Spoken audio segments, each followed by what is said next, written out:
Hello friends, स्वागत है आपका अपने यूट्यूब चैनल #क्रिएटिव आरती पोरवाल में। दोस्तों, मैं हूं आरती और आज मैं नीट स्टूडेंट्स के लिए एक बहुत ही अच्छी खबर लाई हूं। दोस्तों, जैसा कि आपको मालूम है कि नीट के फर्स्ट राउंड और सेकंड राउंड के बाद सभी स्टेट्स का मॉप अप राउंड स्टार्ट हो गया है और लगभग एक हफ्ते में मॉप अप राउंड सभी स्टेट्स का हो जाएगा। ये मॉप अप फर्स्ट राउंड है, इसके बाद सेकंड राउंड और स्टे वैकेंसी राउंड की बारी है।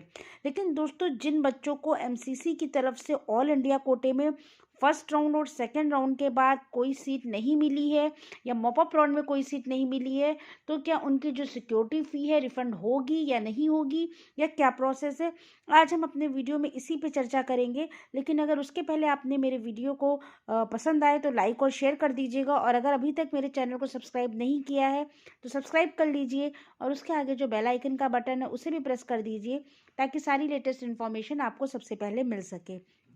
तो चलिए दोस्तों, आपको बताते हैं कि किन कंडीशन में आपको सिक्योरिटी अमाउंट जो है वो वापस हो सकता है। दोस्तों, the security fee will be forfeited if the candidate who has been allotted a seat in the second round and mop-up round of DGHS does not join the respective institution during the second round or mop-up round of counseling conducted by DGHS or MCC। दोस्तों, जिन बच्चों ने first round के बाद second round या mop up round में registration किया हो और उसके बाद जो इन्हें सीट अलॉट हुई थी उन्होंने उसको ज्वाइन नहीं किया है और वो सीट छोड़ दी है, तो उनको वो सिक्योरिटी अमाउंट जो है वापस हो सकता है, हो जाएगा। इसके बाद in case the candidate gives wrong information at the time of registration on the basis of which a seat may be allotted and later cancelled by the admission authority at the time of reporting। और अगर आपको security amount तब इस case में भी वापस हो जाएगा अगर आपने कोई रॉन्ग इन्फॉर्मेशन भरी थी at the time of registration on the basis which a seat में बी अलॉटेड, और आपको जो सीट अलॉट हुई थी और बाद में वो कैंसिल हो गई थी, तो आपको रिपोर्टिंग के टाइम पे वो सीट कैंसिल कर दी गई थी एडमिशन के समय, तो आपको ये अमाउंट वापस कर दिया जाएगा। तो दोस्तों, किन कंडीशन में फॉरफिटेड दिस अमाउंट, ये मैंने आपको बता दी। अगर आपने कोई भी सीट ज्वाइन नहीं की है, आपको सीट अलॉट हुई थी लेकिन आपने ज्वाइन नहीं की है, इस केस में चाहे वो सेकंड राउंड हो या मॉपअप राउंड हो, आपको ये सिक्योरिटी अमाउंट वापस कर दिया जाएगा। और आपको ये भी बता दूं कि ये सिक्योरिटी अमाउंट कब तक आपको वापस किया जाएगा। Security amount will be refunded only after 15 days from the date of publication of refund details by MCC in their website www.mcc.nic.in।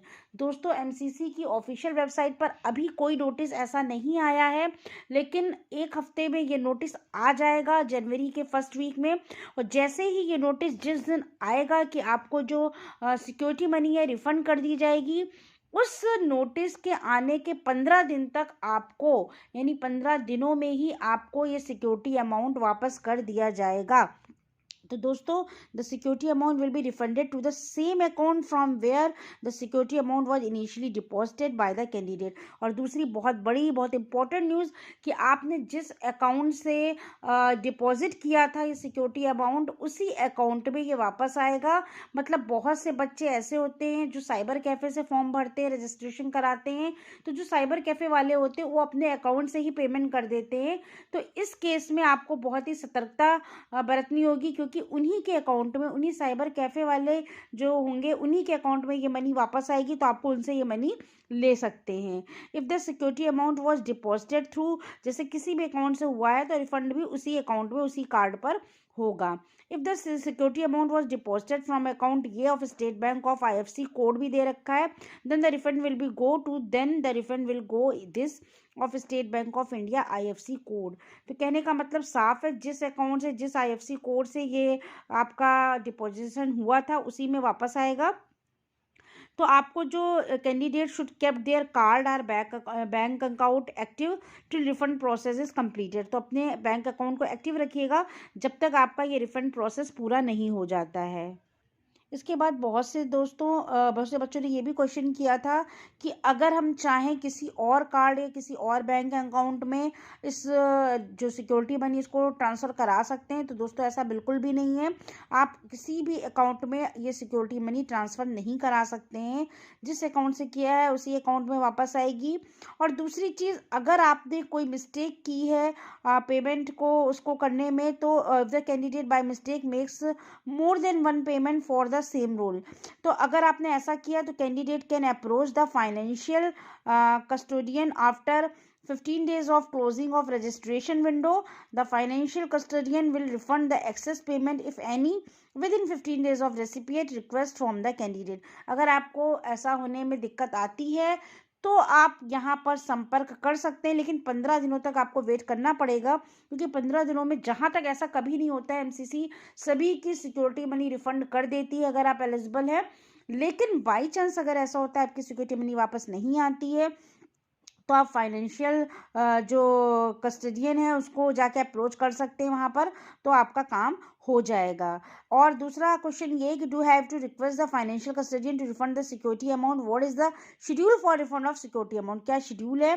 तो कैंडिडेट जो आपको बता दूं कि no candidate need not approach the financial custodian for refund of security amount. The medical counselling committee will publish the list of candidates who are eligible for the refund of security amount in the website MCC when the counseling is completed. जैसा कि आपको बता दूं, जैसे ही सारे round की counselling complete हो जाएगी वो एक लिस्ट जारी कर देगी कैंडिडेट को जिनको जिनको सिक्योरिटी मनी वापस करना है। इसके लिए आप बिल्कुल भी परेशान नहीं होइए, जैसे ही उसकी ऑफिशियल वेबसाइट पर लिस्ट आएगी मैं आपको बता दूंगी, आपको एक वीडियो डाल के सारी लेटेस्ट अपडेट दे दूंगी। The financial custodian will complete the refund of security amount with in 15 working days of publishing the eligible list in the MCC website. Once the financial custodian complete the refund, MCC will publish the refund details along with refund date and transaction hashtag in the website of MCC. The refund will be credited depending upon the level of digitalization of candidate's bank to the candidate account within 15 days from the date of refund by financial custodian. तो दोस्तों ये पूरी news हो गई कि आप किस तरह से अपने जो सिक्योरिटी मनी है उसको रिफंड ले सकते हैं, इसका पूरा प्रोसेस है। और ये भी बता दूं कि ये फाइनेंशियल जो कस्टडियन की बात मैं बार बार कर रही हूँ कौन है, ये HLL life care limited, a government of India undertaking under ministry of health and family welfare in the financial custodian. They will on behalf of MCC collect non-refundable registration fees and refundable security amount from the candidates and refund the security amount on the advice of MCC to the candidates. तो ये जो financial ये है ये MCC के behalf पर एक जो है लाइफ केयर लिमिटेड कंपनी है जिसका काम है कि ये सिक्योरिटी मनी रिफ़ंड करना और कलेक्ट करना। जो नॉन रिफंडेबल जो रजिस्ट्रेशन फ़ीस है उसको भी उसका भी पूरा प्रोसेस यही देखती है, उसी एमसीसी की एडवाइस पर ही। तो दोस्तों आप बिल्कुल भी परेशान न होइए, ये पूरी न्यूज़ हो गई कि आपको जो सिक्योरिटी मनी है वो कैसे वापस मिलेगी और कब तक वापस मिलेगी। तो जैसे ही ये सारे राउंड्स कंप्लीट हो जाएंगे वैसे ही आपको एक नोटिस आएगा एमसीसी की वेबसाइट पर और उसके ज़रिए आपको पता चल जाएगा। उसके 15 दिन तक आपको वो सिक्योरिटी मनी वापस हो जाएगी। तो दोस्तों आपको परेशान होने की ज़रूरत नहीं है, ये पूरी न्यूज़ थी। अगर आपको ये न्यूज़ अच्छी लगी हो तो प्लीज़ मेरे चैनल को सब्सक्राइब करिएगा और मेरे वीडियो को लाइक और शेयर करिएगा। Thank you.